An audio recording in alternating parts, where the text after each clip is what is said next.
Welcome to the BEASTwriter podcast. I am your host, Ryan Sakamoto, and today we're going to be discussing the trade between the Arizona Cardinals and the New York Giants.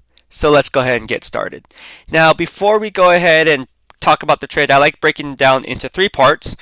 The first is who the players are involved. The second part is why the trade was made for both organizations, and last but not least, if there's any winners and losers of making this deal. All right, so let's talk about the player. What was the trade about? So the trade was sending Markus Golden to the Arizona Cardinals in exchange for a 2021 6th-round pick. Now let's talk about the player, right? My number one. All right, Markus Golden, who is he? Right? Well, he was a 2015 second-round pick, drafted number 58 overall by the Arizona Cardinals, played from 2015 to 2018, but had a torn ACL in the year 2017, missing 12 games. All right. So during that span, you're looking at 46 games of production, regular season games, and in those games, he recorded 19 sacks. So that's not bad for an edge rush position, right? So why did the Arizona Cardinals get rid of him? Well, they didn't really get rid of him because he was an unrestricted free agent, but they didn't re-sign him. They didn't really make an effort to retain the player, Markus Golden. So he left in free agency, went to the New York Giants, and that was part of the regime when Cliff Kingsbury came in. He basically just cleaned house, wanted his own guys, his own personnel, his own coaching staff, and Markus Golden was on the outside looking in. So he goes to the New York Giants last year, 2019. What did he do? Well, the dude racks out freaking 10 sacks, right? Which is by the way, if I'm not mistaken, I believe that's the most sacks by a Giants linebacker since Lawrence Taylor, LT. That's pretty damn good production, if you ask me. But getting back to Markus Golden in New York, right? So, not talking about LT, we can go all day about him. Best linebacker in the game ever, in my opinion. But yeah, 10 sacks. And then after that career season that he had with the New York Giants last year, the New York Giants did something that is very rare. And what I mean by that is they knew he was playing on a one-year prove-it deal, so instead of re-signing him, they gave him it's a weird tender. It's a unrestricted free agent tender where if that player does not sign with a team before the first day of training camp starts, the New York Giants would have exclusive rights to re-sign that player. So that's what they did. It works just like a UFA. As if you're a UFA, you're able to sign with another team, and then that player would count against a compensatory selection the following year. But what happened was he was left unsigned, and once the first day of training camp rolled around, the Giants kind of lucked out, and they get their edge rusher on the cheap by paying him only 110% of his previous year's salary. All right, so that's what happened. That's where we stand today in 2020. He was playing mainly as a situational pass rusher. In 7 games, he recorded 1.5 sacks, and now he's shipped off to Arizona. So the question is, why is he shipped off to Arizona when the Giants felt so positive about him, right, in a positive light? Why would they just get rid of him after giving him that exclusive tender? Well, there's a few reasons why, right? Why they made this move. The Giants are on the opposite side of the spectrum. They're not gonna, like, in terms of like the Arizona Cardinals, right? The Giants are in last place. They're 1-6. They look horrible. They looked horrible on last night or Thursday night. Excuse me. Just a really bad football team, you know.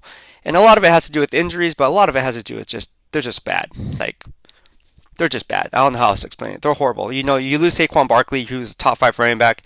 You lose Sterling Shepard, who's been oft injured for the majority of the past two out of 3 years. You lose those types of players on the offense side of the ball. You're really not going to be moving the chains anytime soon. I mean, Darius Slayton's your wide receiver 1. I mean, yeah, he's having a solid season, but he's no true wide receiver 1. Let's be honest about that. All right. So that's one of the reasons why the trade was made. I feel like they needed to make a move. They knew that they weren't going to re-sign Markus Golden in the offseason anyways. And since he only had recorded 1.5 sacks in 7 games of production as a situational pass rusher, they wanted to get something in return because they weren't going to re-sign him anyways. So the Giants gained a little bit of draft capital in return, and when you're looking at it from a GM standpoint, and Dave Gettleman's the GM of the New York Giants, you got to look at your upcoming free agents. And both Marcus Golden and Kyler Fackrell, who both play outside linebacker, are coming up due in 2021. So Kyler Fackrell is actually tied for the team lead with 3 sacks. He's having a career season. I believe that Dave Gettleman might make a play at him instead. They might see value in him being more of a long-term answer. All right, so that's why I think the Giants made the trade. As for the Arizona Cardinals, why did they make this move? Well, top 5 edge rusher Chandler Jones is out with a torn bicep injury. You like that? You like that flex right there? I'm joking. But yeah, he was out with a torn bicep injury, gone for the year. Outside of him, you really don't have a pass rush. Yeah, Hassan Reddick picked up 4 sacks this year, but 2 of those came in week 6. And outside of those 2 players, yeah, you really don't have anyone. So the Arizona Cardinals, who play in the NFC West, you're dealing with the 49ers, you're dealing with the Los Angeles Rams, and the Seattle Seahawks. So what do you have to do? You have to at least get pressure on the quarterback, right? You have Russell Wilson, you have Kyler Murray, and then you have Jared Goff, right? So they had no choice. They had to make a power move. They bring back someone who they're familiar with in Markus Golden, who played with them for the first 4 years of his NFL career, played extremely well for them before moving on to New York. And let's face it, guys, the Arizona Cardinals are tied for second place in the NFC West. They're 4-2. So they're a playoff caliber team. And if they're going to go deep in the playoffs or make a serious playoff run, they kind of need a pass rush. And when you don't have a non-existent pass rush, it's not going to get it done. Right now, the San Francisco 49ers, they have a non-existent pass rush. That's why they brought in Jordan Willis. That's why they made a move for Jordan Willis. And I discussed that trade earlier on. You need a pass rush to sustain in order to keep the defense honest on the back end, or the offense is honest on the back end, because everything starts up front. You win and lose games up front, down in the trenches, offensive line and defensive line. Then that's your foundation. Then you can work outside. If you do it the other way around, it really does you no justice, because you can have the best secondary in the world, and they can cover for 2 to 3, maybe 4 seconds. But after that, eventually wide receivers going to get open.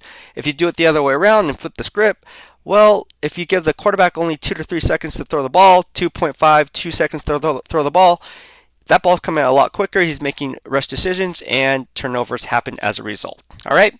So that's why the Arizona Cardinals made this move, and they only gave up a 6th-round pick. I mean, why not? It's an easy decision if you ask me, because they're a playoff caliber team, like I said, making a run at the Super Bowl, hopefully. All right? Well, that's it for today. I hope you like what I had to say. If you like what I had to offer, please subscribe to my YouTube channel. It should be for you guys. Yeah, it should be on this side right here. There's a little thumbs up button. So that's a button to subscribe to my channel to stay up to date on all things Beast. Thank you very much for tuning in. I hope you guys have a wonderful weekend. Be safe. Wear your mask. Beast out. Peace.